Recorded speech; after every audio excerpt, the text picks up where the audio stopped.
Good morning मंडळी, मी स्वप्नील कातड आपल्या सगळ्यांचं स्वागत करतो आपल्या लाडक्या यूट्यूब चॅनलमध्ये, ज्याचं नाव आहे मी मनाचा राजा. तर कसे आहात मंडळी? मजेत आहात ना? मजेतच असायला हवं. तर मग काय चाललंय मंडळी? पाऊस वगैरे पडतोय की नाही तुमच्याकडे? पावसाला सुरुवात झाली की नाही? नाही, आमच्याकडे सध्या नाही. परवा आपण जो स्टेशनला दाखवला तो तेवढाच पाऊस होता. तो पण किती, मला वाटतं 15 मिनटं पडला असेल. तर तो पण असा जोरदार नाही. पण तुमच्याकडे सुरुवात झाली की नाही? घाटकोपरला आपण परवा कपडे घ्यायला गेलो नव्हतो तेव्हा पाऊस पडला. तर मंडळी काल तुम्ही बघितलं असेल, मी दवाखान्यात होतो आणि दवाखान्यात स्टेन काढायला, जो स्टेन रिमूव्हलचं माझं काल अपॉइंटमेंट होती. स्टेन रिमूव्हलसाठी मी गेलो आणि मंडळी स्टेन म्हणजे ऑपरेशनच्या वेळेला मला त्रास नाही झाला. आता ठीक आहे, त्याच्यापेक्षा थोडा त्रास मला स्टेन रिमूव्हलसाठी वाटला. पण ती प्रोसेस खूप कमी वेळाची होती. जवळजवळ 1 मिनिटाची पण पुरेशी नव्हती, पूर्ण नव्हती. जवळजवळ 45 सेकंदाची ती प्रोसेस होती. स्टेन आपल्या युरिनच्या जागेतनं त्यांनी कॅमेरा टाकून, नळी टाकून त्यांनी तो स्टेन बाहेर काढला. पण त्याच्यानंतर आता तुम्ही म्हणाल काय पण शेअर करतो, पण त्याच्यानंतर जेव्हा मी फर्स्ट टाईम युरिनला गेलो ना मंडळी, जग आठवलं. कालचं ते पेन आठवलं ना की अंगावर शहार आहे तो. हां, त्याच्यानंतर दुसऱ्यांदा युरिनला गेलो, थोडंसं हलकंसं पेन कमी झालं आणि त्याच्यानंतर मला जायलाच भीती वाटायला लागली. बोललो बापरे नको, जायला नको. पण डॉक्टरांनी मला खूप पाणी प्यायला सांगितलं आणि खूप पाणी पी, म्हणजे जेणेकरून किडनीतली जी घाण कचरा असेल तो युरिन वाटे निघून जाईल. तर मंडळी त्यानंतर आलो, त्याच जोशात होतो, त्याच विचारात होतो. टेन्शन आलं. बोललो ऑपरेशन तर झालं व्यवस्थित, त्याच्यानंतर आता हा पुन्हा त्रास व्हायला लागला.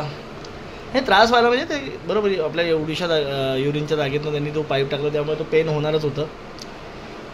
बोललो बाप रे बाप. त्याच्यानंतर मग बिल भरायची वेळ आली. तर मंडळी बिल कालचं स्टेन रिमूव्हलचं माझं बिल झालं 70,000 रुपये. अर्थात मेडिक्लेम होता, माझा मेडिक्लेम होता, त्यामुळे झालं ते व्यवस्थित. पूर्ण नाही झालं त्यात बिल पास. मला 10,000 वरती भरावे लागले. मंडळी डॉक्टरांची पायरीच चढू नका मी तर म्हणतो. अर्थात नाही, जावं लागतं. कोण आनंदाने जात नाही, आपल्या ह्याच्यासाठी जावं लागतं लोकांना. पण मला त्याच कारणासाठी लागलं. मला ताप सर्दी खोकल्यासाठी मी कधी जात नाही मंडळी, पण ह्या अशाच कारणासाठी मला जावं लागलं. तर असं मंडळी माझे पूर्ण एक तो स्टोन होता ना, 2 सेंटीमीटरचा जो स्टोन, 2.62 सेंटीमीटरचा जो स्टोन होता ना, तो माझे 2,30,000 रुपये घेऊन गेला. त्याबरोबर मंडळी जवळजवळ 2 महिने झाले आज माझा दुधाचा व्यवसाय देखील बंद आहे. तर तेही नुकसान झालं. नुकसान अर्थात ते आपल्या हलगर्जीपणामुळे, माझ्या स्वतःच्या हलगर्जीपणामुळे. जर 2 वर्षांपूर्वी जर मी व्यवस्थित सोनोग्राफी टेस्ट केली असती तर कदाचित आजचे दुरवस्था बघायला नसता भेटला. आणि मंडळी तो हलगर्जीपणा झालाच. आणि मंडळी आपण आपल्या शरीराशी पण काय हलगर्जीपणा करत असतो. आपल्या खाण्याची पद्धत, खाण्याच्या वेळा, माझी तर खूप बेकार पद्धत होती आहे. आता मी त्याला रुटीन समजतो, हा भाग वेगळा. पण कधी खायच्या पद्धतीमध्ये चेंज केला पाहिजे. खातो, या गोष्टी चांगल्या खातो, पण त्या योग्य वेळी योग्य टायमावर खाल्ल्या तर खूप मंडळी अंगी लागतात. थोडक्यात काय अंगी लागतात आणि त्याचं पचन व्यवस्थित होतं. कधी जंक फूड आपण खातो, त्याचाही परिणाम होत असतो. तो मंडळी त्याच्याबरोबर व्यायाम देखील करायला हवा. मंडळी कालचं माझं 2,30,000 रुपये पैसे गेले. पण त्यातला एकच मंत्र माझ्या उपयोगाचा पडला. डॉक्टरांनी मला डिस्चार्ज देताना मी त्यांच्याशी माझं थोडंसं बोलणं झालं. तर त्या बोलण्यामध्ये त्यांनी काय सांगितलं माहिती आहे काय? तू फिट आहेस, तू स्वतःला आजारी आहेस असं समजून चालू नकोस, नाही तर तू कायमच आजारी राहशील. आणि मंडळी ते वाक्यात आता मी खरं सांगू, आता दुसरा दिवस आहे पण आय फील व्हेरी एनर्जेटिक. म्हणजे खूप एनर्जी असल्यासारखं वाटतं मला. ती टिकवायची आहे. आता आंघोळ झाल्यावर सगळ्यांनाच फ्रेश वाटतं. माझी पण आता आंघोळ झाली, त्यामुळे फ्रेशच वाटतं आहे. तर मंडळी खूप तुम्ही तुमच्या गोष्टींकडे, सवयींकडे व्यवस्थित लक्ष द्या. आता तुम्ही चांगल्या गोष्टी करत असाल, आपले सबस्क्रायबर खूप चांगले आहेत.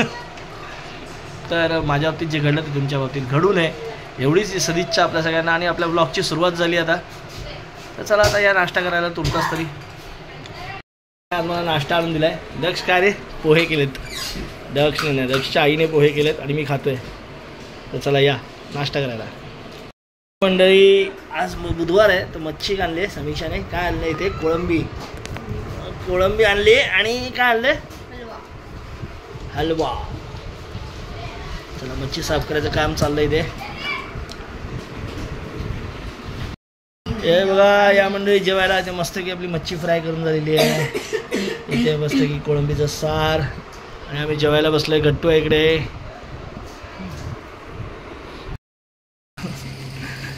मंडळी आम्ही दोघंच बाहेर बसलोय. समीक्षा आणि तनू झोपले, ते कंटाळले होते.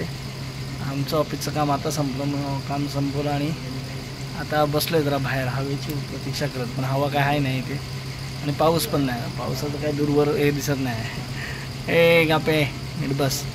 तर मंडळी आता हा व्हिडिओ इथेच थांबवतो. आज दिवसभरात तुम्ही बघितलं की कसा आपला ब्लॉग सुरुवात झाला आणि कसं काय मच्छी आणली, मच्छी खाल्ली आणि आता दिवसभर काम झालं.